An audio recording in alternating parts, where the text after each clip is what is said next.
And we're live. Welcome back to Tipsy Whiskey Shenanigans.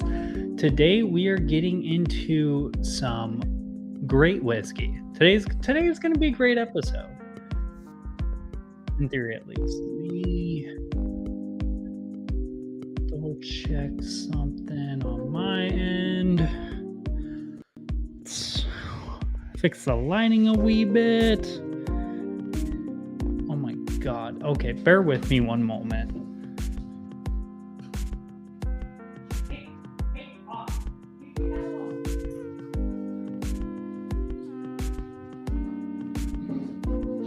Sorry, had to save the cat from the dogs. The dogs are just freaking destroying that cat. That was horrible. So much meowing.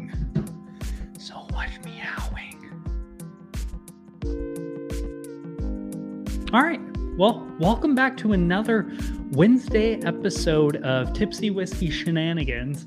Today, we are getting into some Sagamore Spirits whiskey. That being said, here, bear with me.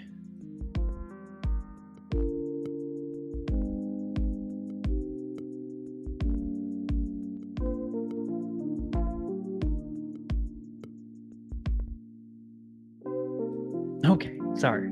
Had to mute that. Didn't want to blow your guys' speakers. Too much purring right now. Yeah, that's just... Oh my...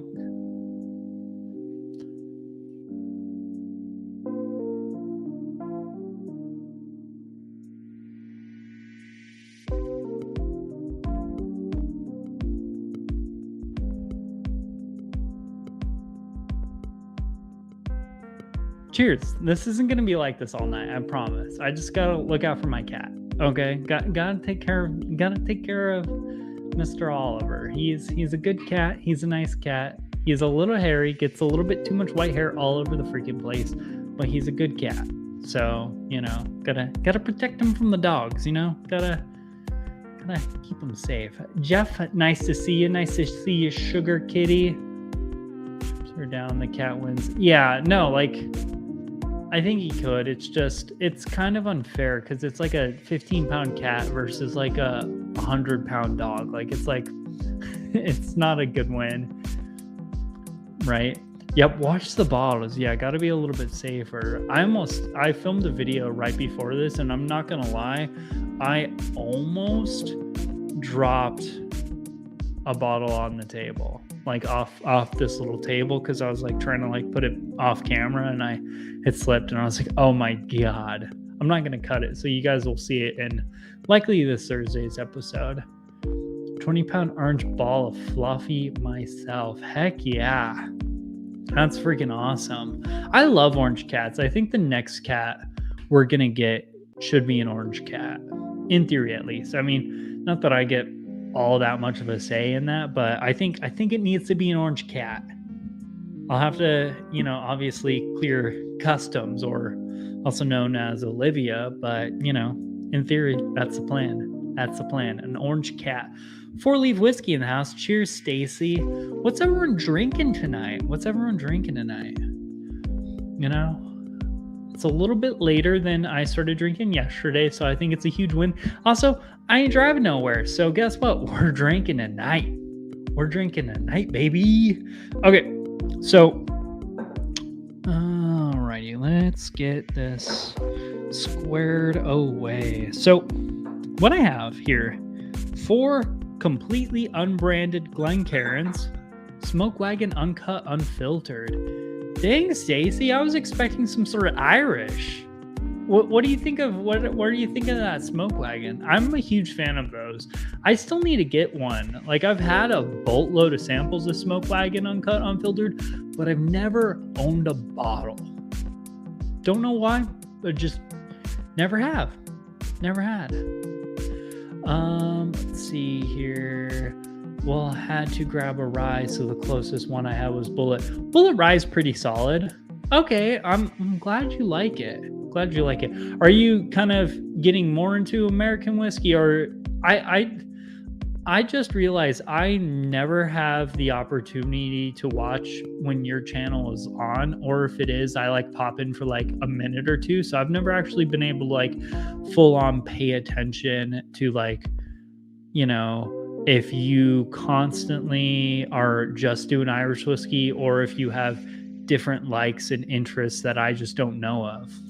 Or are you just now getting into the whole American whiskey? I don't know. You know what I'm trying to say. Life is hard. Oh, that's what's throwing me off. Here, bear with me one moment. There we go. Now I don't look funky. Whew, man, that was bugging me. I was like, something is not right in my lighting scheme. That looks good. I like that. I like that a little. Well, it is standard 95.5, so it's as good a start as any. Yeah, I think it's a huge win. Yeah, that's true, Jeff. Okay, so I got 4 Glencairns in front of me, labeled 1 through 4, and I have 4 Sagamore Spirits whiskeys. So I have 3 different picks. One is going to be a 6-year-old, and so all of these picks are 110 proof for starters, and the cask strength is 112.2. So the proof points we're working off are like right around like the 110s range.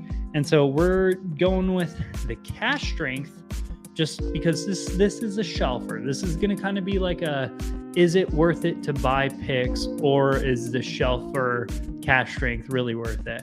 I mean, either which way, I'm going to keep buying all of them. I don't care. I freaking love Sagamore Spirits, but I just thought this would be fun because I actually have 3 picks and a cask strength bottle. So it seems like a live stream that kind of planned itself.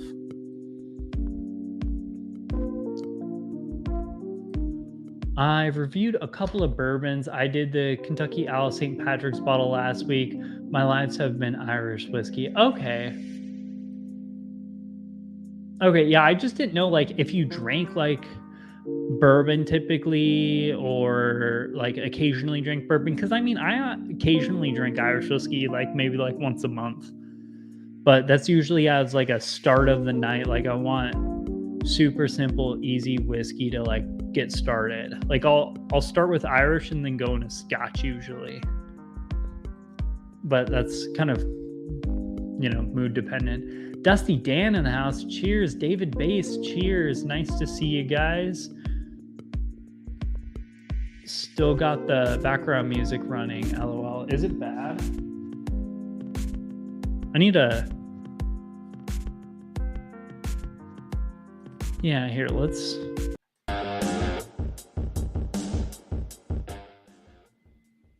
There we go. Let's put on that for today. I don't know. Let me know in the comments down below. Or do you just want me to get rid of the music in the background? Let me know. I know I've been using the same one for a while. It's just, I think it's better than just like having like a very low background noise. It just kind of gets rid of a lot of the empty white noise and the weird kind of echoey things. And like sometimes there's like feedback in the mics and like you can hear stuff in the background, and I don't know, I just think putting the background music helps it out. But that's all personal preference. Let me know down below. I'm accumulating a lot of bourbon. You guys are hey, 4-Leaf, you're the reason, you are legitimately the reason I own 2 bottles of Irish whiskey. So like, same could be said for you. I mean, not at that same level, because I'm sure you have more bottles of bourbon than just 2, but we're good influences on each other. How about that? I like that. Let's reframe that. Just got a Black Pitts. That's an Irish whiskey. Let me know what you think about that, Jeff. Well, who knows? Depends on how much you guys start throwing my way. It'll be strip reviews. You keep on throwing money my way, suddenly the hat falls off. Then, something else. Or, maybe you guys don't like that. You start throwing money my way to put clothes back on. I don't know. Let's see. Just, we'll make it happen. Brown chicken, brown cow. Is that what it's saying? I've never actually listened to that. Oh man, now I need a. Oh man, I can't even hear it from my end now. Got to put it in the headphones.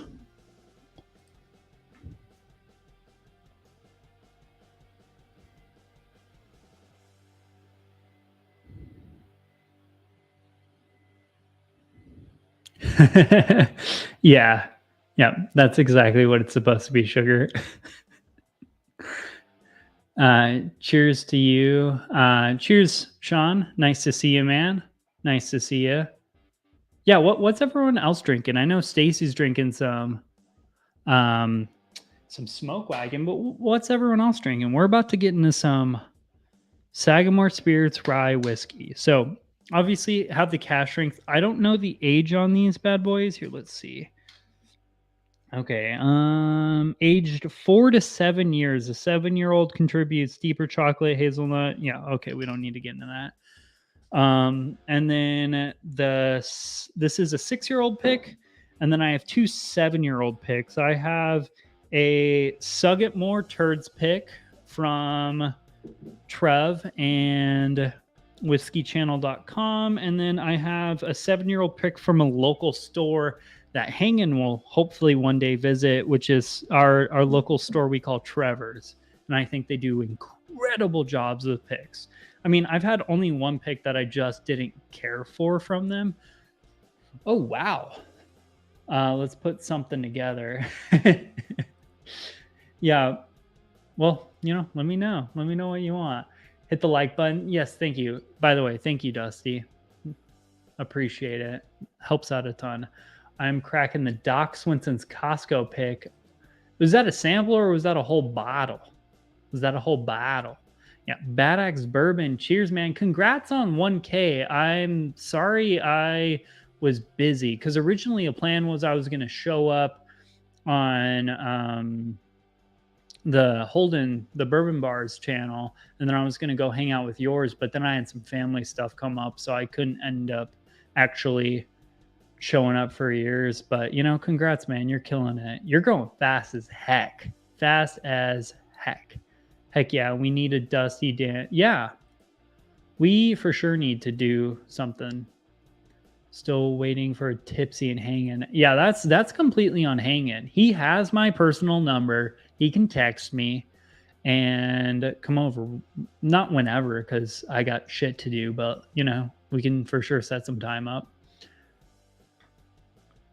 I know. I should have grabbed that Dusty Dan's pick when I had the chance. I've just been financially not in the best place. And so it's been hard to want to buy whiskey. Although, not going to lie, like 3 days ago, I spent like $200 on whiskey.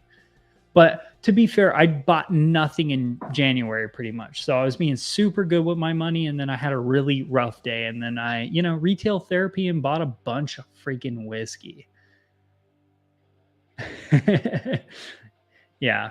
Okay. So let's pour these bad boys. And number 1, we're going to put Sagamore Spirits Cash Strength. I'm going to pour all these relatively, F it. We'll just pour them like about halfway. Okay. Put number 1 is going to be normal cash strength. I'm going to put these in the order that I purchased them in. Oh, by the way, the stickers are on the bottom telling me what number it is. I also did layer the sticker on top of it, so if I look through it on the glass, I can't actually tell which one it is because I've had that issue before. Then the next one I bought was my 6-year-old pick, which is going to be number 2. And this is probably my least favorite one from memory. That being said, I do think it is still good, especially for the price point I bought it at, because I got this for $49.99. And I just went to the store the other day and they still have them there for $49.99. So I might buy that one again. I don't know. We'll see how this live stream goes, what my thoughts are, because these other 2 7-year-old ones, I like 65, but man, they're so ridiculously good. All right, number 3 is going to be my Trevor's pick. I'm going to pour a little bit more into it. Now, this is going to be a tipsy live stream.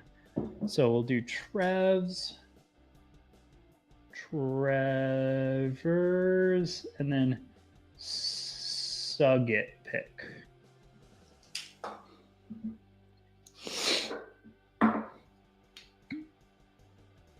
Okay. Ooh, I should get whiskey tents for this. Bear with me. Not that I like really think they do much of anything, but still doesn't hurt. Oh, but then I'm gonna know. Here, I'm gonna spin these SOBs.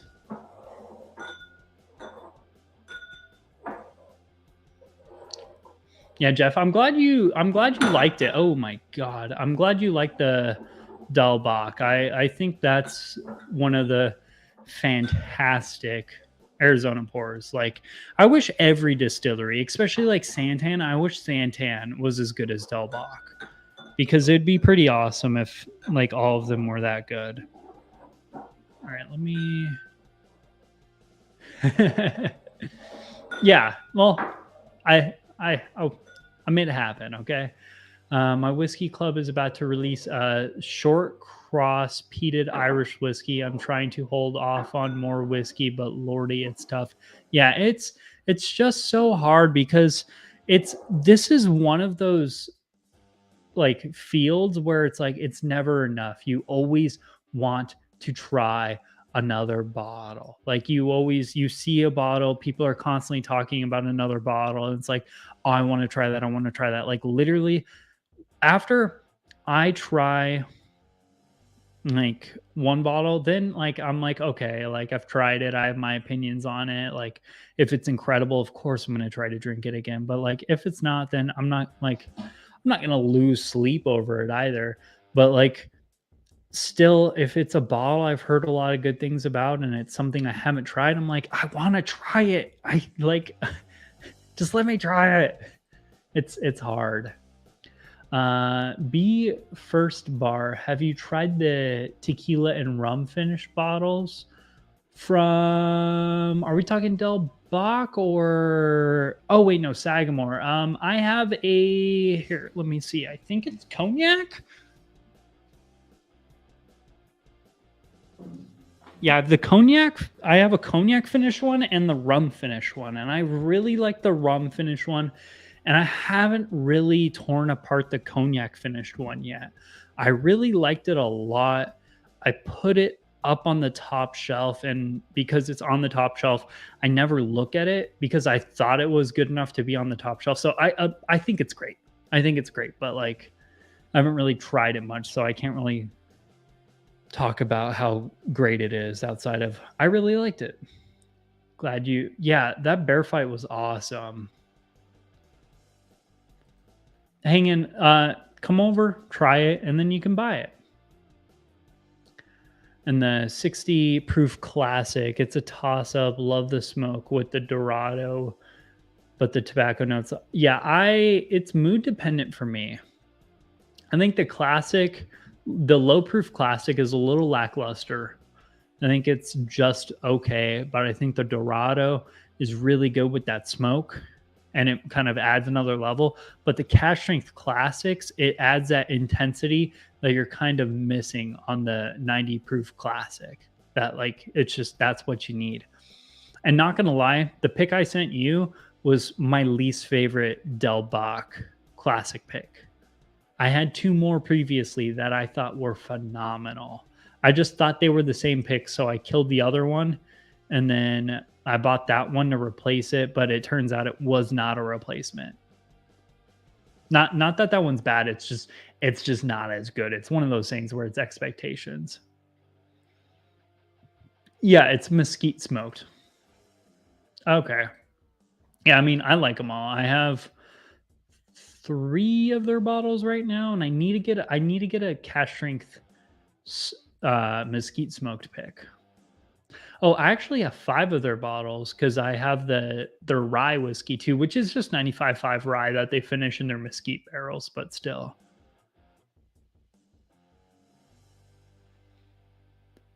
I have yet to try that one. I was gonna do that, today. I totally forgot about that. Where did I put those? Oh no. There's somewhere. I have like a huge tub filled with samples. So worst case scenario, it's in there. But yeah, I that's on my hit list of things I need to do. But I'm gonna do that on the live stream. I think I'm gonna wait for Alec to be back on here or to have like someone on here with me physically so I can give them Satan's piss and be like, here, what do you think about it? Also, it has gun oil in it. Yeah. I mean, I just think it's gonna make good content, I think. But the way you described it is it's gonna be a wild ride. So I'm excited for it. Okay. So without further ado, let's get into this. So all of these are relatively the same price point, the same proof point. Some are just picks, and some are, or one of them is not a pick. And then one of the picks is younger in age, and it's also like 20 bucks cheaper. So we'll kind of see, is it worth it to buy the cash strength, or does it really matter? Are they all good? That's my expectation, as I bet they're all just going to be really good. So I'm gonna name these A, B, C, D, and then I'm gonna take notes of the things I get. We're gonna do this very seriously today, or well, like as serious as I really get. Ooh, that is very sweet. For a rye whiskey, I'm writing down sweetness.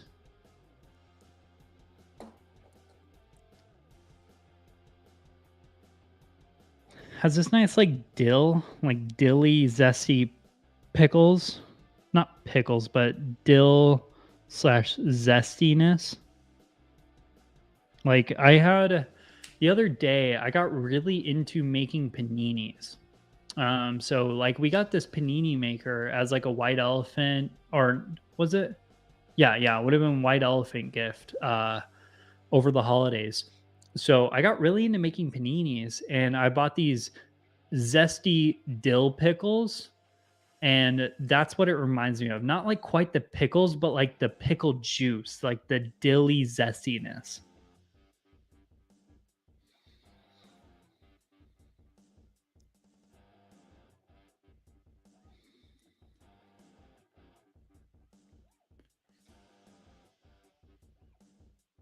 Ooh. Guess a guy who was hiking fell 12 feet and got a head injury, according to the news. They had, ooh, that's horrible. Stretcher on a wire, nowhere to land. Yeah, uh, that's rough. That's rough. There's a little bit of pepper in it. Let's go ahead and get onto the palate. Also, I have to like say this ahead of time. I love all of these. So none of these are a loss. It's just, I don't know. I thought this would be a fun live stream. Obviously, I have a shitload of Sagamore spirits. Honestly, I think here, let's just.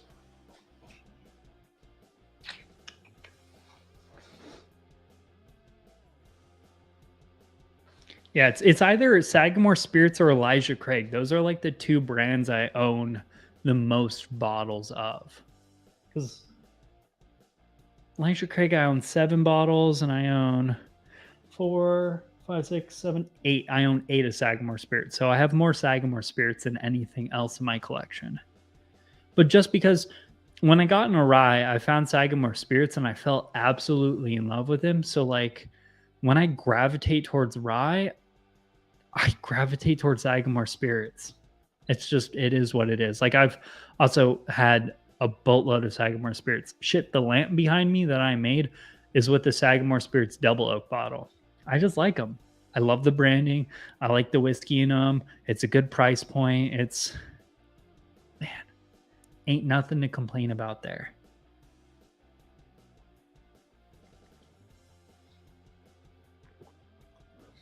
Ooh. Yeah. Still very sweet, dilly, peppery, hint of mint.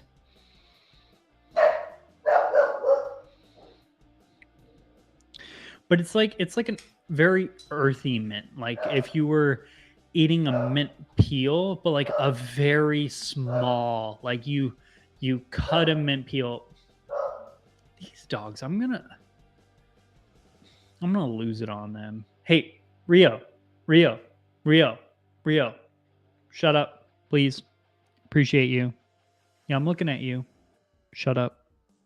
I'd appreciate that very much. So, okay. No, so it's like if you, I know I love you. It's if you cut like a piece of mint, but you cut it up into like maybe like sixteenths, and it's like eating a 16th of it. So you get like that earthy, that grassy kind of mint leaf, but it's not overwhelmingly too much.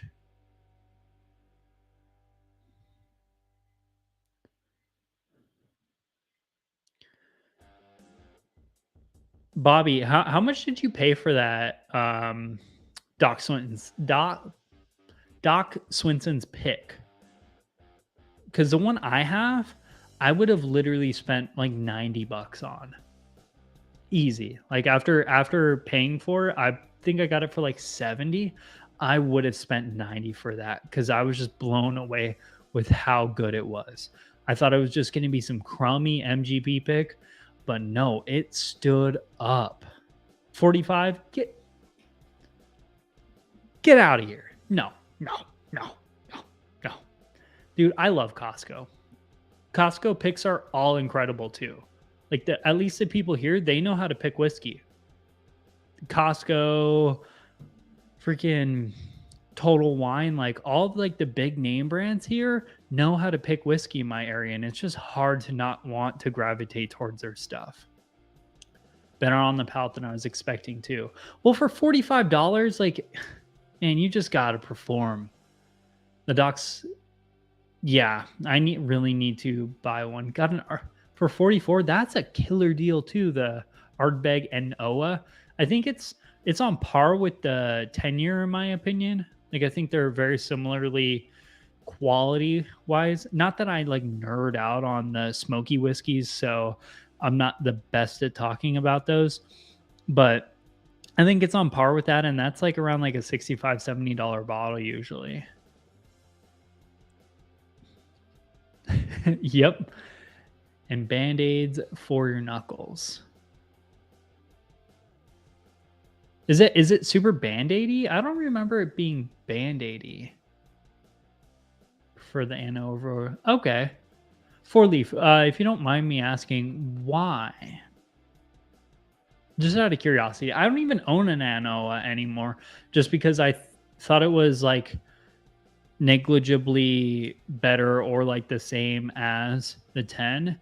So I just price point wise, I was like, man, that's an extra like $10-$15. I'm just gonna not.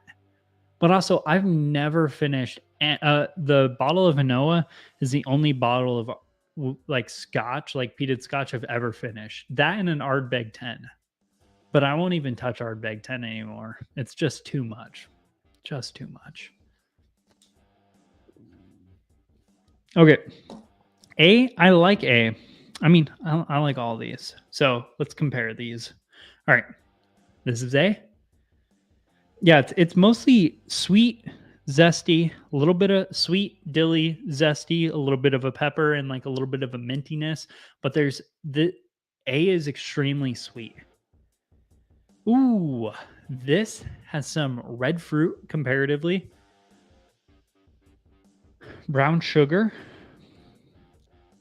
B is going to be red fruit.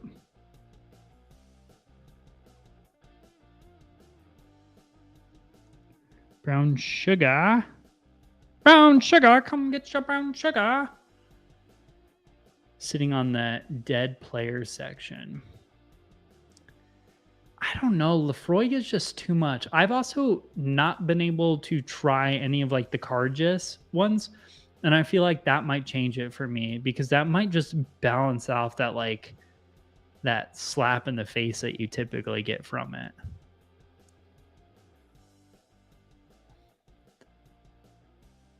Ooh, spicy Bloody Mary. That's something I want to try doing is I want to try to make more cocktails with peated or like smoky whiskey. Like I got some mesquite smoked whiskey from the distillery I work with, and it's not inherently something I really enjoy drinking neat, but I really love it in a cocktail because it just gets this like earthy smokiness in the cocktail, and I think it pairs extremely well with like the sweetness that you basically just dump in like an old fashioned because all you do is add like bitters, which is like alcoholic sugar, and then simple syrup or like one of those brown sugar cubes, which guess what, also sugary. So it's just like you add a boatload of sweetness. So I don't usually gravitate towards bourbons with those, but like I want to start adding more smokiness to it, make like a smoky old fashioned.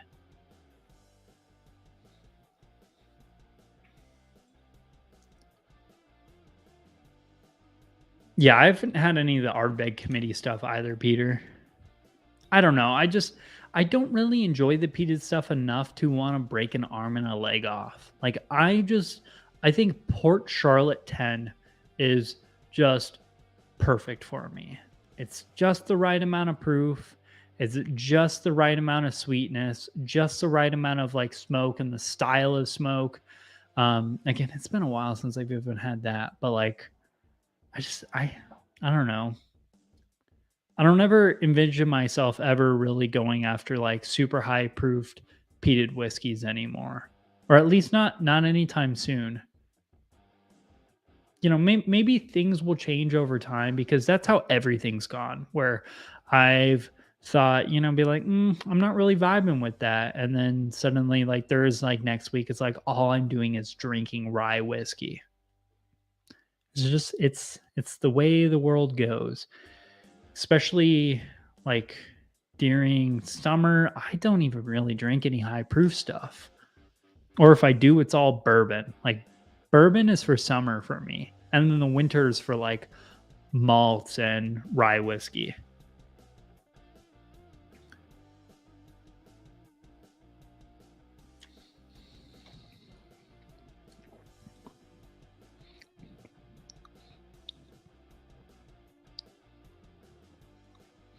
Ooh,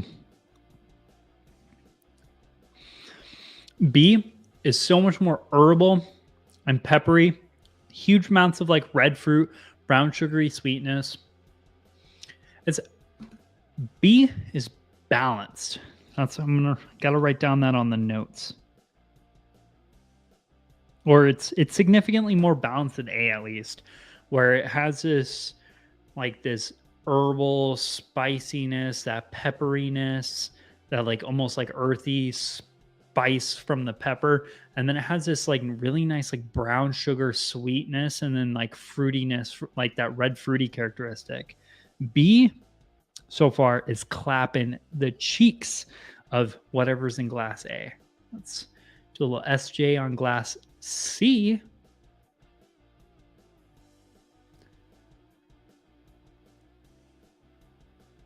One taste of Lion Fire will change your opinion on high proof Isla. Lion's Fire. Sugar Kitty, is that a brand that I'm not aware of? I don't really like the 10 cash strength. I have it up there. I just, I don't know. That and I have the Ugadal. I like the Ugadal, but it's just I haven't really gravitated towards much with it. Get with Steven, he's got it.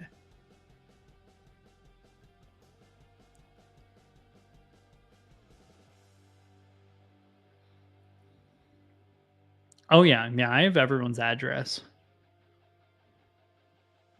Kinda, not really. But I do have Jeff's address. And I do have Sugar Kitty's address.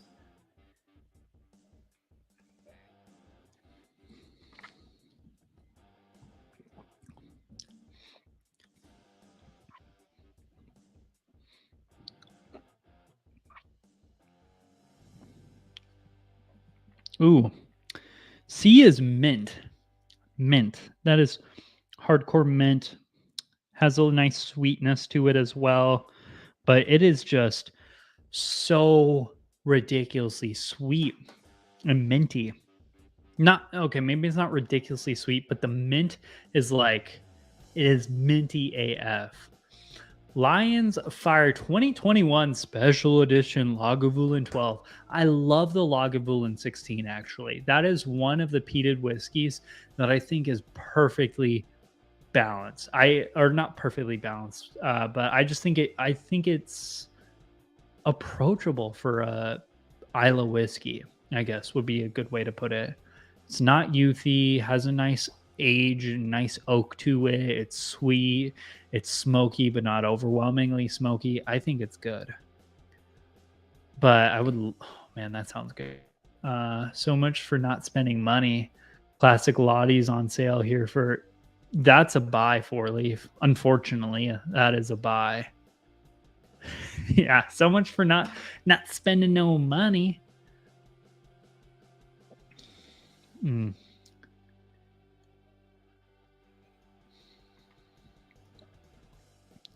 Yeah, that is so herbal, minty, and has a slight cherry in it.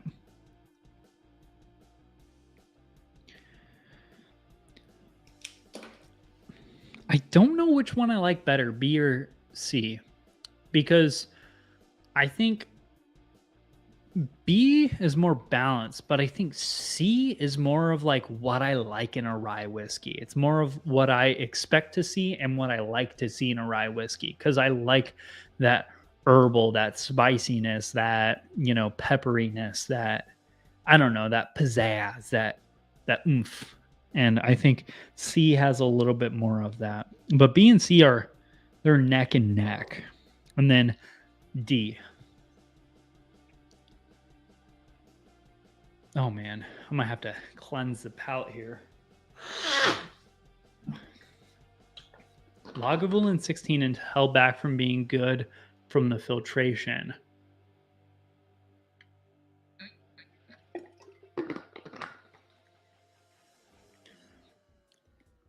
I mean, I like Lagavulin 16, so I disagree it's being held back, but I might have similar opinions if I had like a upgraded beautiful version of it.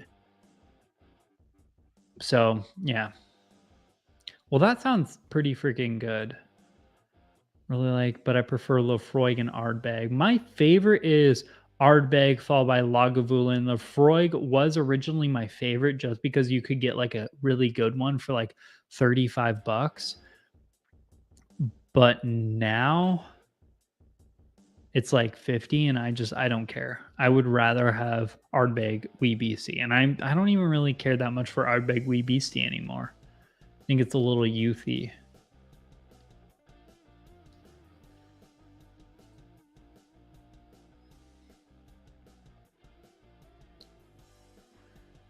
Wait a second.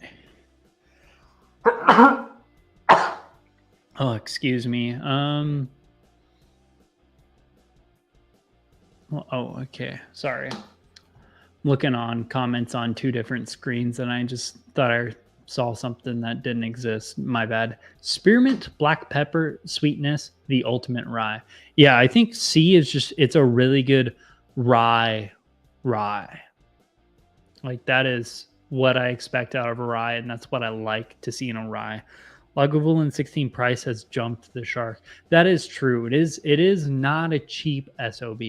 I've only ever bought it at Costco, and I even felt like I overpaid at Costco. Bruichladdich, Ardbeg, Lagavulin. Yeah, 4-leaf. I think that is my exact same list as well. The earthiness I get in Lafroigs. I love how no matter what we talk about or what I'm here talking about or getting into, we always gravitate like on the concept of whiskey, but it's always just something different than what we're talking about. Like we could be drinking nothing but bourbons and we'll talk the whole freaking night about American single malts. Today we're drinking rye. We're talking about peated scotches. It's just I love you all. This is like squirrel AF, but it's just, man, you guys are awesome. The only time I've had Bullet Barrel Strength was an old fashioned last week and it was really good. I know Hangin, oh man, my eye. I know Hangin said he just picked up one and it was incredible, especially for like the 55 bucks he got it for. Or if I'm wrong, Hangin, let me know. If you don't think Lagavulin isn't being held back, yeah, I guess that's fair. For me, it's like 90. It's too much. Yeah, that's true. Some sort of something. Yeah, I keep myself busy to keep myself, from having mental breakdowns and panic attacks and things like that. Wow. So, glass of D is back on the train of B. It's that red fruit, brown sugar, a little bit of herbal, a little bit of pepperiness. But it does have a hint of mint. Oh man. So A for me is like the clear like fourth place. I mean just off of memory, but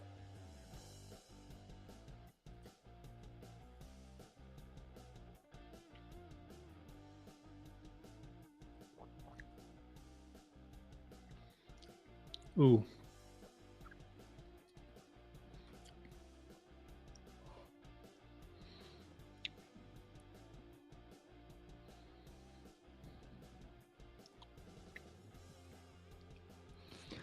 So, by the way, hanging, yeah, that's true. I am likely to, I don't know. It depends on what the flight is. If it's a competition with someone, I'm gonna be kind of fair and send them things that they may or may not have tried, but will still be kind of like a little bit of a layup almost, or maybe not layups, but won't be impossible to guess. But especially like if it's like a I'm not competing with someone and I'm just being the officiant, yeah, I'm gonna send some weird shit because I just like to see the chaos unfold in front of my eyes.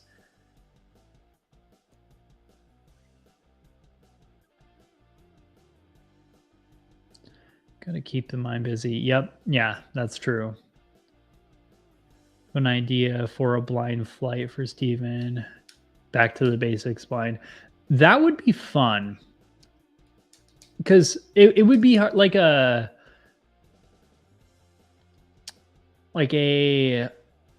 low proof, not budget, but like maybe not low proof either, but like a simple blind of just like easily readily available stuff that's not weird or out of the box. I don't know.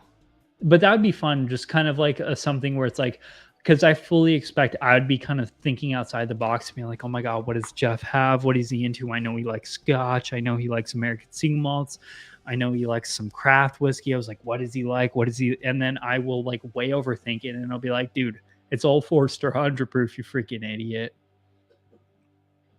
I would love that. That would be fun. Joe Morelli, cheers. Nice to see you. Has anyone tried this Sagamore port finish? I've seen a bunch of reviews on it. I hunted the heck out of that bottle. Never saw it a single time. I checked out so many stores looking for that. I love Sagamore spirits, and I just didn't see it. Low proof basics of the lineups. Yeah, that would be fun. No bottle over 35. Yeah, that would be fun. But you can't tell me the theme of the flight. You gotta like wait for me to forget about this conversation and then send it to me in like 2 weeks or something like that. Like you gotta let me, you know, forget before you send it. Or maybe I don't know. But yeah, it would be hard to guess that.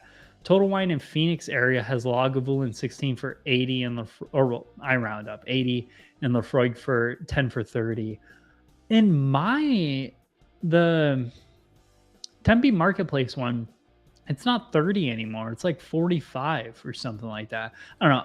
I also stopped caring about Lafroig because it's just, I just don't like that peat. That level of peat is just, man, it's too much.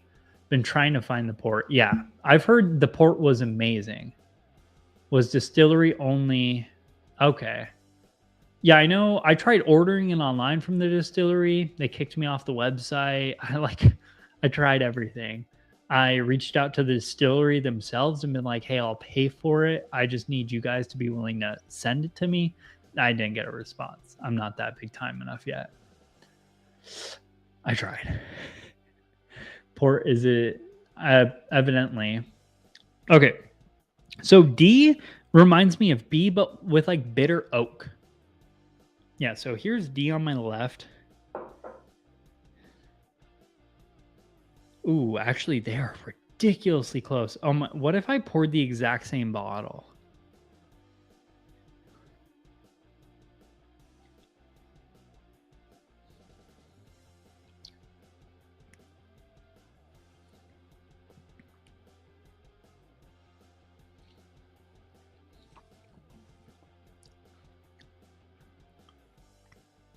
Ooh, what the shit? Oh, that is like a. No, those are different. Those are for sure. B is sweeter, a little bit smoother, and a little bit more rounded off, where D has like this intensity and this like earthiness to it. Sagamore sherry finish is really good. Yeah, I want to get this sherry and the port finish. Like, I want to try all of them. I just want to try Sagamore finishing things. Like, I have the cognac one. I hate tequila finish stuff, so I'm not buying that. But I've thought about buying the Manhattan finish one. If the Manhattan finish one was a little higher proof, I think I would have bought it by now. I don't know. I just love these Sagamore spirits stuff at like the 110s, like 105 range. I think these drink perfect for a rye whiskey, because when I look at a rye whiskey, I want something that's going to be spicy and kick my ass a little bit. And them at 110 just has a little bit of spice where it's like, hey, we're here. Like, it's not aggressive or difficult to drink at all, but it's not spicy or present, if that makes sense. Because I feel like sometimes when you drink so much bourbon, it can just get like overwhelmingly like easier and easier to drink, even at like 110s, 120s. But like rye, I feel like there's still that kick to it, no matter what. 45 and 10 was 49, and then up to, yeah. Yeah, I think we Beastie is like 55, and I think the 10 is 65. I think the 10 is worth the extra $10 though. That's, I mean, you know. Okay, we're gonna go back through, and I'm gonna try to rank these things a little bit.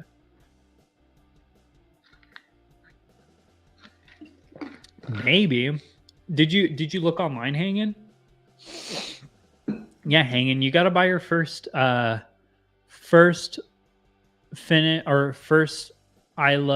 peated scotch. Got to do it, man. You have to. You just go to the store, pull the trigger. Oh yeah, Sagamore Double Oak was. Whew. Man, I love that bottle. I love that bottle so much. That's a nice one. That reminds me. So those of you who are watching the live stream I was on yesterday with Holden from the Bourbon Bar, the 2XO, that, like, I had the same feelings with Sagamore Double Oaks as I did on that, but like without the reservations of it being overpriced just because Dixon Desmond's name's on it.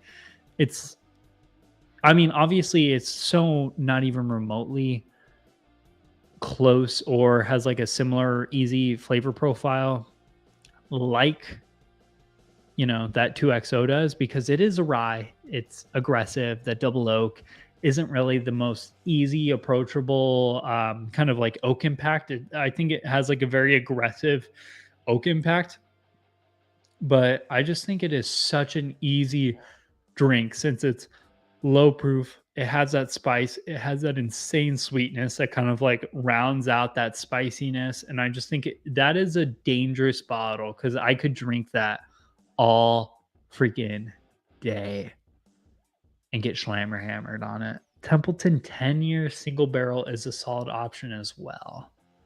I need to, yeah, I feel like I need to try Templeton. I tried their stuff originally, but I've passed on some like cash strength picks at like $49.99.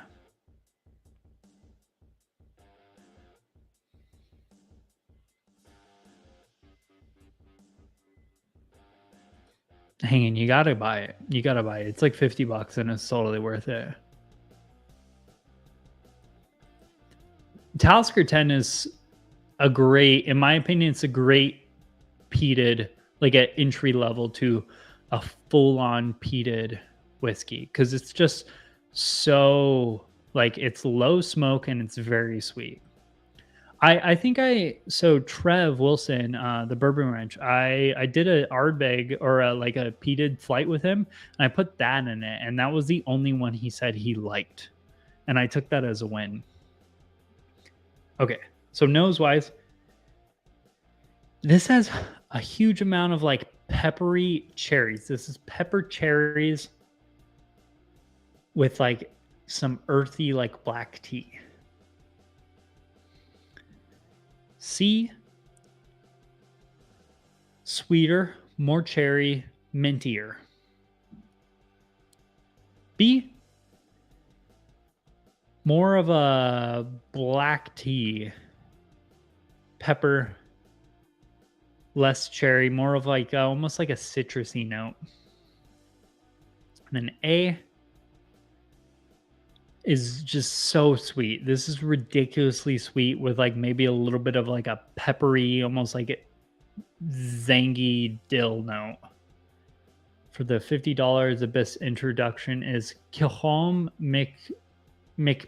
It is a clean peat. It's not low smoke, but it's low ash. Yeah, I think that's the reason I don't like Lefroy 10 is because it's just so much ash. I don't love the ash. I like the smoke, but the ash kills me a little bit. It's almost like a Glenlivet with a couple of drops of Ardbeg in it. Very malt sweet. Yeah, nice 3-year-old Dalmore. Yeah, I wish I tried all these scotches. But that's why I live in American whiskey, because scotch is just, it is ridiculously expensive. Okay, so I'm going to say fourth for A, just on the noses. So fourth for A on the nose. I'm going to go, I like that one.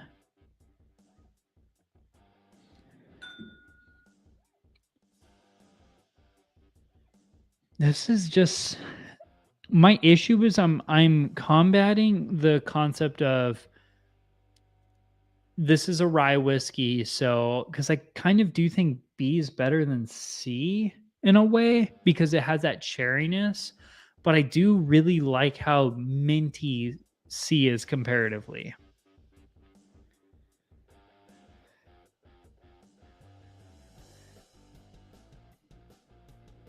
Ooh, there's almost like a coconutty note on D too. I'm gonna go first, second, and third. Man, the issue is so A is completely way off the level. B and D very very similar, and C is minty as hell, and I love that. So I say B and D are very similar because they're very similar vibes. Is like they remind me of like a high corn rye, like a barely legal type of rye. Because I know they blend barely legal rye and high rye to make their mash bills, and I just think these two are bourbon drinkers' ryes. Well, this is a rye drinker's rye, and I think A is just lackluster. It's just not blowing my mind at all. What's going on? Which picks are involved in this? Okay, so this is going to be the cash strength Sagamore Spirits pick, or Sagamore Spirits, the cash strength, just 112. It's going to be a 6-year-old local pick from Central Grand. I don't know. I found it at a random liquor store for like $49.99. It is the Sagamore pick from Trev Wilson and whiskeychannel.com, and then another 7-year-old pick from a local store that I think is phenomenal. My full-on expectations, I think this pick's going to be my favorite because that's been my opinion. That or the cash strength, because I really like the cash strength. I think Trev's pick is a little bit more of a bourbon drinker's rye. then I'm going to want to like gravitate towards, because I like those ryes. Yeah, so unfortunately only two of these, or well, one's a community based bottle, one's a attainable bottle, and these two are just kind of like bottles you can get if you're, you know, in the Arizona area. And they might even be gone by now. My Dusty Dan Sagamore pick should arrive. Peter, are they still selling that? Because I know Dan sent me the link. I might have to reach out to him again, because I might buy that. I probably shouldn't. I really shouldn't, financially speaking, but I want to buy that bottle. Love this. Blinds are so much fun. Yeah, I love this. Like, I mean, this has like no real qualitative thing, because I like all of these in their own world, but I think it's gonna be fun to see where they sit.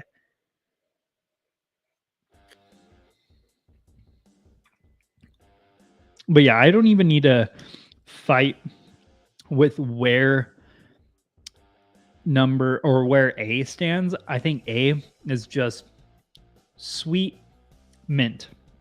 It is sweet, peppery, dill, and a bit of mint. It's not bad. It's just okay. It's just adequate. Like, it's far from a bad rye whiskey. It's just comparatively here. So I'll compare it with C, which is like, I'm calling it the rye drinker's rye.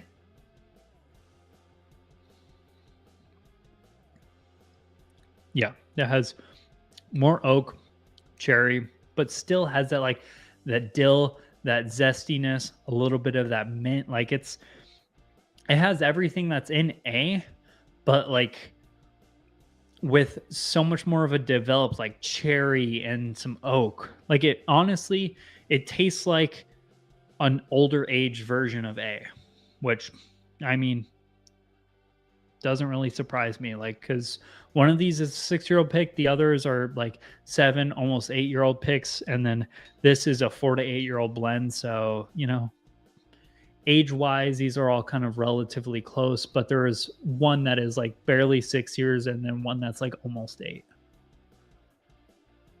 Short and sweet, hard to beat. They call it rye.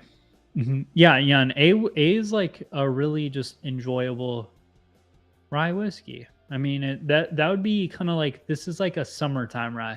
Summertime living, drinking some rye.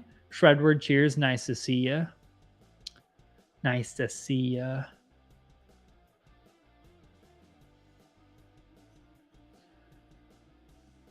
Ooh.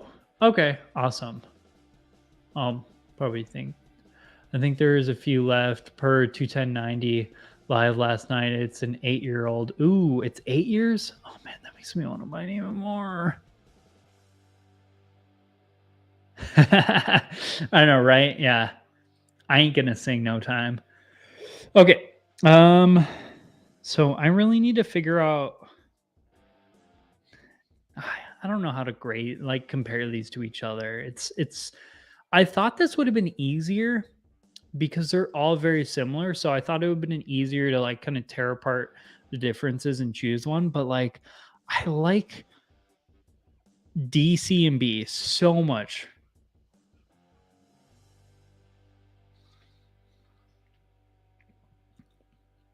That is really good.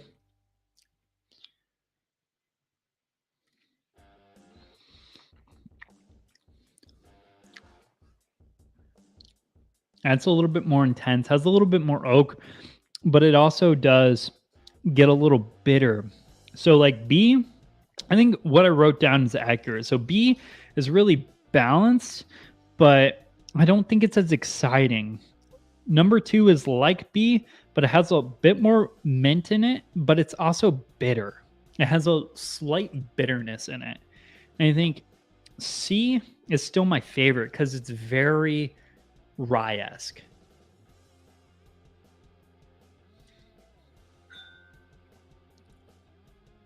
Like, that is bright, minty, dilly.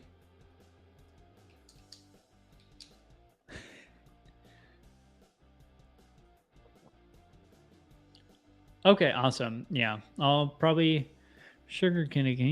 Can you send me the link? Actually, Dusty's Dan sent it to me a little while back, so I'll probably just search through my message. Speaking of rye, Shred won the 1917 Corbin Cash from Bob's raffle. Heck yeah, dude. I'm wondering which one is the spearmint bomb. I think it's my 7-year-old pick from Trevor's, our local one, but I could be wrong. I wear hops number 9 as cologne, but only dudes love it. Yeah. I mean, that's something only dudes would like. I mean, there's something to be said about that though. Like maybe not gun oil, but like the smell of like burnt gun oil and burnt gunpowder. I love that smell. Like it's not a smell I would like to ingest because it just like I err on the side of like, that's poisony, but man, the gun range is just, as long as you're not working with a bunch of privates who you're worried are going to kill you, the gun range is an awesome place. The Pew Pew range, YouTube watcher or YouTube content monitor, whatever your job title is, just please don't demonetize me or strike my channel. The Pew Pew stuff. Ever notice how a hops bottle is the same as a normal 2-ounce sample bottle? Well, that wouldn't surprise me. They are all kind of like the same size. Like I got some beard oil to like try to like, get my mustache to grow in and like be a little bit like less ragged. And it's in the exact same bottle as a 2-ounce sample bottle with like a little iodine dropper instead of a cap. Yep. Heck yeah. That's something I don't have. I need a 22, but I also don't have any money to be buying a 22. Oh, well, Peter, congrats. I know you said it's hard for you to get Sagamore spirits in your area. That is like the smell of nitromethane. Dearly love that smell. Okay. But yeah, it is deadly. I'm just reading wrong. There's some old bottles of Hopes that were my grandpa's from the 50s. That shit smells amazing. I bet it does. I bet it also is more likely to kill you. Like, I bet there's something that is classified as, deadly in there. Okay.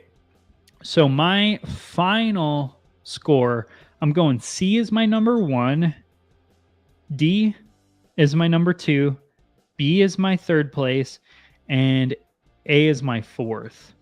That being said, these top 3 are insanely close. The only one that was just like so just not even on the same plane was whatever this glass is. So last place is going to be number 2, which I wrote down number 2 as the 6-year-old, which, whew, man, I got worried there for a sec. Okay, so number 1, or least favorite. Dear Lord, those dogs are out of control. Hey guys. Hey, Art. Nope, they're not listening. Whatever. Okay.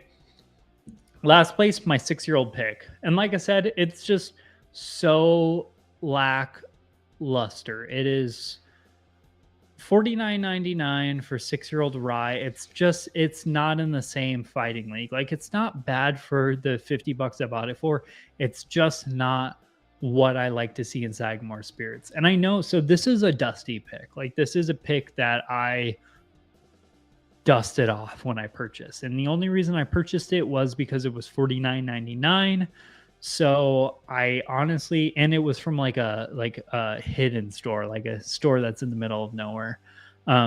So I just think it's probably like an older pick. Well, Sagamore Spirits was still kind of like figuring their stuff out, and I feel like now they're like really into it. Coming up next, what did I say? Okay, 3rd place was B, which is going to be number 3, which is the Trevor's. Ooh. Okay, so the one I thought was my favorite, number 3. So the one I thought was going to take it all, win number 3. But it do be like that. Cheers, Northwest Bourbon. I don't know if I said hi yet, but cheers, man. Nice to see you. Same bottles are known as Boston bottles. They're yeah. I still collect Ringfire 25s, 32s. I love my LCP2 and 22 LR. LCP2. Those are like the little like purse pew pews, right? Smith and Wesson 686, 3.7s. I my I run things a little bit more new school, but a lot of my experience or my knowledge of firearms or pew pews comes from the military and stuff. So like I got a man, I don't even know where to begin. So I have like kitted out Glock 34. I think it's a 34. It's whatever like the long slide 9 mils are.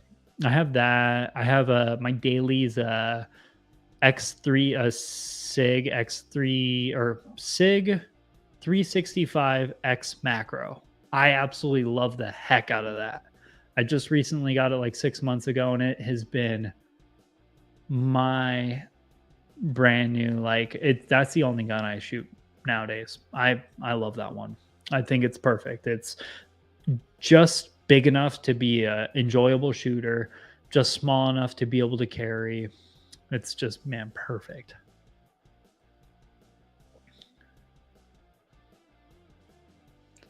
Yeah, I'm more the opposite. I'm more modernized. I got a 300 Win Mag that's in a chassis, not in some like old granddad level stock. I have a AR that's set up with a low powered variable optic LPVO. Yeah. And then I have a Remington. I think it's a Remington. Yeah, I think it's I don't know what the exact name of it is, but it's a competition shotgun. Like it holds like 12 rounds in the tube, and it's a semi-auto competition shotgun. It's ridiculous. I freaking love the heck out of that thing. It is insane. But I do kind of want like a wheel gun though. I want that and a 22 and a lever action. I don't know. If I had infinite money, I would probably own like 40 or 50 guns. Pew pews. I would own 40 or 50 pew pews. No, now we use the SIG 19M or something like that, or whatever. I mean, in Afghanistan, I carried a Beretta M9 and an M4. That being said, we also did have quite a few people with us who were carrying the new like X18, whatever they're called. They're basically like SIG 36 or not SIG 320s. I don't know the actual military designation of it, but I love SIGs. I think SIG is making the best modernized ergonomic weapon systems out there, in my opinion, currently. But that also might just be me because I like the military and they're kind of gearing all their stuff towards the military.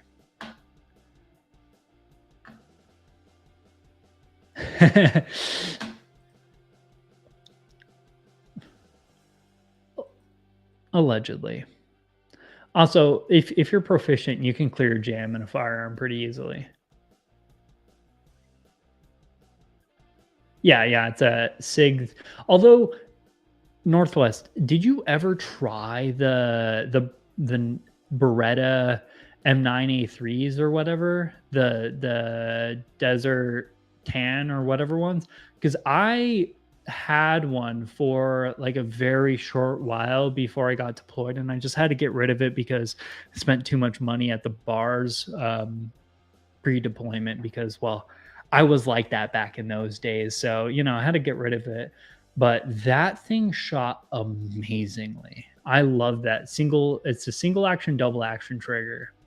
And now we're getting way off topic of whiskey. Okay, here, we'll get back to this. I need to at least give my notes. Okay, number 2 was going to be D for me, which is going to be the Sagamore pick. Holy shit. That means my favorite Sagamore Spirits whiskey is their cask strength.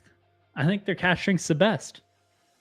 That being said, again, like I said, these were all relatively close. Like I would be, if I went to the store and I was like, hey, I want to get a Sagamore Spirits cask strength, and they're like, oh, we don't have that, but we have a 7-year-old pick, I'd be just as willing to pick up a 7-year-old pick.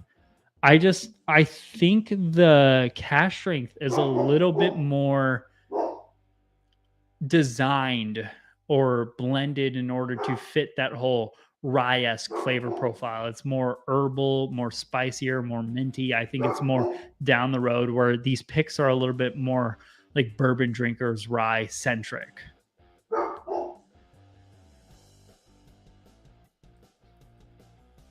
It's 2 proof, man. It is literally 2 proof, Jeff, if you're talking to me. But like, come on, man.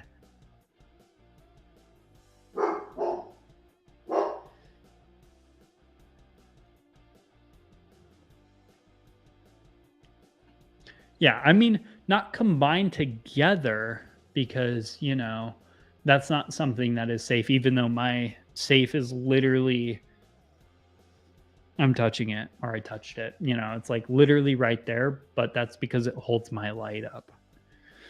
You know, it's a multifunctioning piece of furniture. It keeps all my stuff safe, even things that aren't pew pews, because, you know, I basically lock up anything like jewelry and, you know, things of value that are small and I don't want to lose in there. And then, yeah, it holds up my accent light.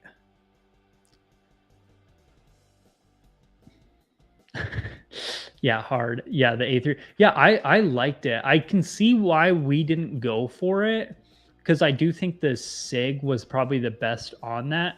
But that's just because I'm a huge fan of SIG. I think the Glock X19 or whatever, I actually had I had that for a while too. Didn't really care for that one much. It was okay. I don't know. I think was it the 19? I think the 19 was just as good, if not better than that. But I also gear my things towards the ability to carry, like more of a civilian sector and less of a, you know, duty use than they did, because I think about how am I going to carry it? Because if I'm ever in a duty capacity, I'm not carrying my own stuff, unfortunately. Be real cool if I was, you know, just get a full auto trigger and drop it in my stuff, and it's the same, but so much better. So much better. Or just even a burst trigger. I mean, not that I would ever really use that, but I've never been in combat, so I wouldn't know. Never liked, except for the 46, feel too tiny in my mitts. Well, hanging, you just have really big hands then. Have you when you come over, I'll show you mine, because mine's big. My 34 is a pretty big Glock. Like it's not something you like subcompact or carry or whatever. It's like a it's all like kitted out for like competition, even though I've never done that and I can't afford to start doing that now.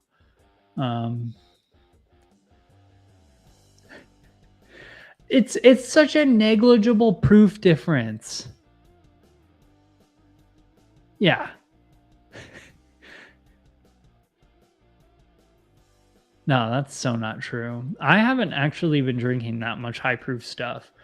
I don't know, I've been drinking like 110s. I haven't really gone above 120 in like the past year outside of like content review and stuff. But I hardly ever, if I'm like just chilling and I'm like grabbing a drink, I'm not really going for anything super high proof anymore. Okay, well, yeah, I mean, that's also like, I think maybe not 90 proof, but like 80 proof things, I'm like, come on, come on, you could do better than that. I want to see like 90, 95 at a minimum. Like 90 is like pretty much my like the floor, and like 120 is the ceiling. That's like my drinking and enjoying proof points. Feel like squirt guns to me way too top heavy. Well, yeah, that's what I was saying. I prefer the SIGs actually above everything else. Mine, so mine's balance. So what I did with mine is, man, this is getting way off topic, and I'm gonna shut this down in like 15 minutes, so I don't really give a shit. We'll talk about this. So mine, obviously, I can't show you because I'd be demonetized and probably kicked off of YouTube for showing that. But I have slide cuts on mine. In the back, I have a giant like flare mag well, so it pivots the weight backwards, but also lightens up the front. So I think it kind of balances out the, the handgun. It is a little bit longer, so it does still kind of tilt a little forward. But I think because of like the weight distribution, it balances it out. I've also like, I will say, I don't like Glocks unless if you mod the ever living shit out of them, which kind of beats the purpose. Like my SIGs, haven't touched a single thing on them. Glocks mod everything I can freaking get my hands on. So I guess like if that shows where, the ceiling or the, situation is right or wrong, like just out of the box, man, Glocks ain't it, chief. I also don't really like Smith and Wesson though. 1911s are awesome. I like 1911s. I really need to get one. Cheech, nice to see you, man. How are you freaking doing? Yes, hit that like button. Heck yeah. Nice to see you, dude. I'm enjoying Irish at under 90. Feels like I am in rehab after drinking all the high proof stuff. Hang in. You need to get those numbers up. You got to get that proof up. Don't bitch out on me now. Come on. You can do more. You can do more. I like going back to like 80, 85 proof after hitting cash strength for a bit. I might have to do that. My issue is I don't have a lot of 80 to 85 proof whiskeys. Like I got some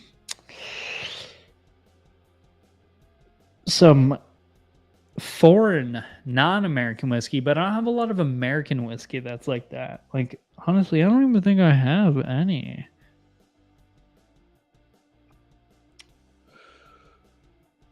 Guys, I might not have any American whiskey that's under 90 proof.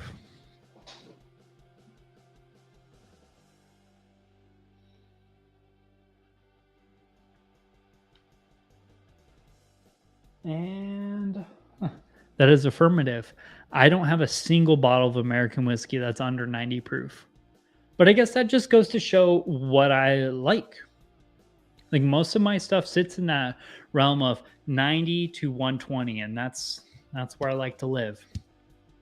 That's about it.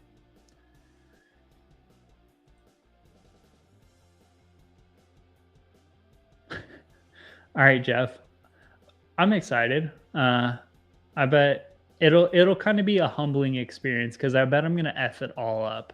I'll take it serious. Like I'll try to be like, get like super nerdy into it.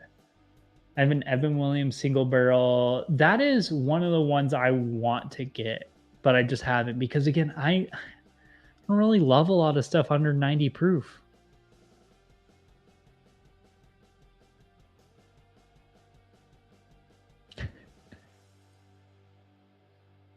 Hey, I like Doc Swenson's. Got a few 3.75s of the beginner stuff. Okay. I don't. I don't know why. Like, so here's this thing that I've noticed, or at least I think it could be in my head, but I think there's something to do with like malt adds body to a whiskey. Correct me in the comments below, or not comments in chat, if I'm wrong, but malt adds body to the whiskey. So I think American single malts or like single malts, Irish malts, Scotch, things of that nature. I think they hold up better being lower proof because they have that intensified body because it's mostly malt and barley that like adds that body. I could be way off basis because again, I don't do this for a living. I literally just when you guys see me in front of a camera, that's when I'm doing like nerdy whiskey stuff. Outside of this, I don't really I do it some days, but usually I just drink to enjoy things. Like I'm like that Game of Thrones thing where it's like I drink things and I know things or something, but I don't actually know shit. I just enjoy it, man. Like this was really just a hobby that came out of nowhere. Did those Evan Williams single barrels become Kentucky only? I don't think so. I've seen some here. I just haven't purchased any of them. Single barrel will be Kentucky. Oh, that's just effed up right there. Like, why? I hate it when like you find a good. Now I definitely don't want to buy it because I know if I like it, I'm going to be mad if I can't buy it again. Like if it's not a bottle I can readily, easily, availably find, I'm not going to want to buy it again. Or I'm not going to want to buy it in the first place because I won't be able to rebuy it. Especially for like a $35 bottle. I got to go buy one now. Man. I got to buy too much whiskey now. Thanks, guys. There are a ton of them on Ontario, so maybe export as well. Like your content, sir, and enthusiasm. You seem pretty upbeat. Yeah, I try to be. Like, I mean, not always, but I try to be. This has been an off week, but I feel like this live stream this live stream has been good for me. It picked up my mood quite a bit, not gonna lie. Like, been running a little low energy this week, and I've been super motivated to do much of anything, like even film videos, drink, clean up the house, which is bad because I'm like borderline OCD and things are falling into chaos a little bit, but I might go clean after this. I don't know. I guess I'm trying to say this live stream has brought my mood up. I see them at Tops only. Maybe we need to buy a few. Yeah, hang in. If you stop by there and you purchase another one, you should buy a second one and, just bring it to me when you come to do a freaking live stream with me. Literally, I don't care. I have a second mic. We can make this happen. I have another chair. It's just sitting off the camera right over there. I mean, you'll get attacked by my dogs, but they're not vicious. They're just going to attack you with love. My sweet spot for bourbon is like 100 to 105, but I'm trying some hot stuff lately. I think like 110 is just my perfect point for like everything. Helped out on this side also. Yep. Well, I'm glad I can be of some sort of like mood brightener or whatever. Yeah. It's been a rough week for, I guess, a lot of people. Yeah, you guys are getting hit by a storm, right? Or is that just Texas? I know I spoke with some people at work today who are in Texas, and I know they're going through some huge, crazy storm. Yeah, I'm on the 100 to 110 area. Yeah, you see, like, that's like a really nice, if I'm going like 120 is like kind of my ceiling. Anything over like 120, I'm like taking seriously. I'm getting out of Glen. I'm taking notes and stuff. Like, I don't know. If the ethanol gets to the point where it starts impeding my ability to enjoy it, I kind of like it kills me a little bit. Like if I can't just like be like, cheers, man, nice to see you, without getting like an ethanol burn or anything like that, it just kills it. That is a good whiskey. Which one is that? That is 4 Sagamore pick. Wait, that's 4, right? Yeah. That is good. I like that. Again, I like all of these. I love all of these Sagamore's picks, except for that 6-year-old one. That 6-year-old one is like a clear outlier. 110 to 130. Nah, 'cause sometimes you want to be able to drink like so that was my thing about the whole Dixon Deadman, the 2XO. Like, I like that he did it at 104 proof and it wasn't cash strength because it was just proofy enough for you to fully enjoy the whiskey and tear it apart, but it wasn't so proofy where it's going to get you shithoused super quick and it's not like overwhelming with any sort of ethanol or anything like that. It's just easy. Like that is something that I can just pour into a rocks glass and just enjoy. Like I don't have to overthink it. And like this could be me just kind of settling down into where I live in the whiskey world, but I don't use Glencairns that much anymore. Or if I do, I'm using them like I do a rocks glass. I don't nose as much as I used to, but I'm enjoying things. I'm not really nerding out anymore. I'm just kind of living in the moment. Yep. Yeah. I love Sagamore Double Oak. I think it is amazing, especially for the price point it's at. It's ridiculously good. Actually, I have a here. Gotta knocking over some bottles. I made a lamp out of it. Oh shit. Miss out on a lot of wonderful scotch that is like 40 to 45. Well, like I have a lot of so scotch is different. So American whiskey wise, I don't have anything under 40, but non-American whiskey, a lot of it is like 43 proof. I mean, it's really dependent, but I drink Jack Daniel single barrel proof pretty regularly. Man, you were a freaking trooper. I could never. I had some Jack Daniel single barrel proof Monday. I think, yeah, Monday I had some because Monday was a horrible day. And I woke up Tuesday with a hangover or a slight hangover, just a little bit of like, man, I don't want to be alive right now. And so, that just, it kicked my ass a little bit. In the moment, it kicked my ass because I was drinking 90 proof before that. And then it kicked my ass in the morning as well. Oh yeah, Cat's Eye is they're in a little bit of a danger zone. Oh man, I miss wow, Peter. Way to bring up the fact that I freaking lost my two obtainium picks from them due to canine infidelity. That's what we'll call it. Bruno broke my goddamn bottles. That's what happened. He jumped up on the table and knocked them off. The smoky whiskey campfires and ashtrays, but I don't like the charcoal filtered stuff. Not a fan of JD. I like JD. I like Jack Daniel's single barrel proof. I like the triple mash. The bonded's a little bit too sweet for me. I like the single barrel rye a bit.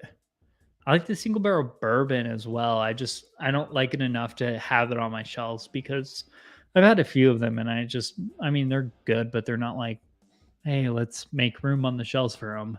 Maybe when I can spend more money on whiskey, I'll probably buy them again. Eventually, I need to expand shelves outward on the walls, these walls right here. And I'm going to kind of create like a U shape with shelving to allow more space for whiskey and to kind of fill up the picture completely because it bugs my OCD. But that's like hey, when we actually start making money, which will be never. Bananas, Foster, and brown sugar. Yeah, Brown Foreman, you can never complain about Brown Foreman.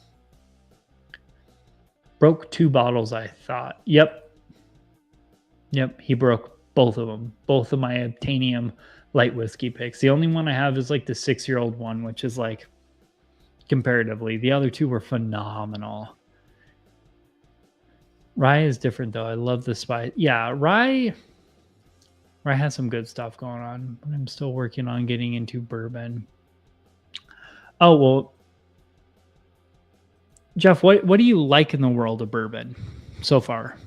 Oh, what do you like? Yeah.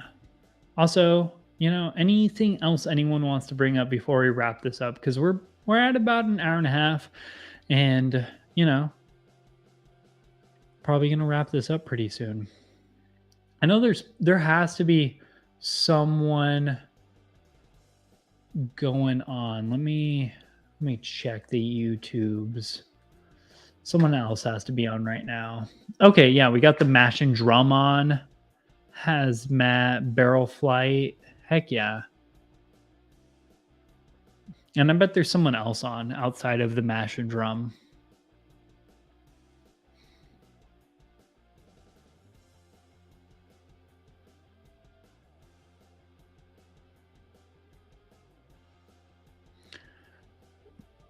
Love the dark fruit and chocolate notes. And if there's the tobacco notes, I'm all okay.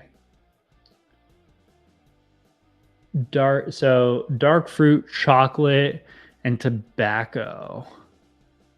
Jeff, I'll have to think about it. I'll probably send you an email or a text with some bourbon ideas for you. Maybe if you're interested. I don't want to be like, hey, you gotta try this, brother. You got that is my problem. I have whiskey from all over the world. Yeah, and that's another thing I want to try to do. So 2023, I want to make a goal to try more kinds of whiskey as well as more whiskey from other areas of the world. So like Kavalan, I want to try some Indian whiskey. I would just want to try new whiskey that I've never tried before, as well as on top of that, just mash bills and things I haven't tried, like 100% corn whiskey. I don't think I've tried any of that before. I don't know. There has to be some other whiskey. I know I'm going to try quinoa whiskey this year. Like 100% quinoa because it's going to be one of the special releases for the club I'm in. But yeah, that's my goal of 2023 is to just not that it's like a resolution or anything. It's just I want to make more American single malt content and just get off this bourbon influence whatever, because I feel like bourbon is such a huge influence in the whiskey world that it kind of takes over, and it's just it's easy to do things bourbon related. And I do primarily drink bourbon, but I not a lot of people do single malts, which kind of kills your views on a video. But also I feel like someone needs to spread this single malt gospel, the American single malts, because there's a whole world of shit out there that not a lot of people are into. I don't know. It could be off kilter, but I made an American single malt video the other day, and I felt good about it. I felt good about it. I felt good about myself by doing it. So I'm gonna start doing that because I'm more passionate about that than I am bourbon. Done Scottish and Irish, done way too much corn as in moonshine, some Canadian whiskeys. Want to try other areas also. Yeah. Well, Jeff, if I get any non-American, I do have some Danish whiskey. Have you tried I forgot what they're called. Here we go. This stuff, Stawning. So they actually sent me this because I know their brand manager or whatever, their not content manager, but whatever, their brand rep or marketing manager, whoever their name is. They sent me this and their other one. So this is their vermouth finish. So this is Danish rye whiskey, and they do some other stuff. So maybe I need to get you some of that. And there's probably some American single malts you haven't tried. And I have some Starward, some Australian whiskey. But like I said, I want to get into some Kavalan, which I think is, I forgot. Indian whiskey. I know Israel makes some whiskey. I want to try different areas of the world's whiskey making. I have a milestone 100 rye from Holland, which is very good. Ooh, yeah, and I also want to try to get in more Canadian rye. I pass on an Alberta cash strength the other day because I've been in this like whole money saving mood for a wee bit of a while. And so I passed on it because I was like, I don't really need it. It's just going to be another cash strength rye whiskey that's sitting on my shelf, but I kind of really wish I had it. Oh yeah, Japan. I do have some Japanese whiskey. Yeah, my sister's fiance is half Japanese, so she always is like, "Hey, you need to get into Japanese whiskey." So I've had a few. I mean, I have Mancho Pure Peated Malt, which is I don't think it's really 100% Japanese whiskey, but I do like it. And then I have Nika Coffee still, I think. I don't know. It's okay. I didn't really care for it much, but it's okay. Okay. Peter White, what do you think about that? That's going to be the question I end tonight on because we can keep this going forever. What do you think about Kavalan tai- Taiwanese whiskey? I guess I probably butchered that, but Austin, what in the hell are you doing here? Cheers, man. Nice to see you. Thanks for coming on. Oh yeah, all the good every good whiskey is bottled in America. If it's not bottled in America, it's not good whiskey. That's such a wrong statement, but whatever. Had a friend that was stationed in Japan, and he fell in love with the single malt he had. Can't remember which one. The issue with Japanese whiskey is it's way overpriced for their good shit. Like their good shit is like it really should just be like 60 to 80, but it's like 120 to like $200. It's way inflated. I mean, compared to the other whiskey markets like Scotch and all, like their equivalent of like an $80 Scotch is like going to be like 160 in Japan. It's just I don't know because somebody said Japanese whiskey was good, and that kind of blew things up a little bit.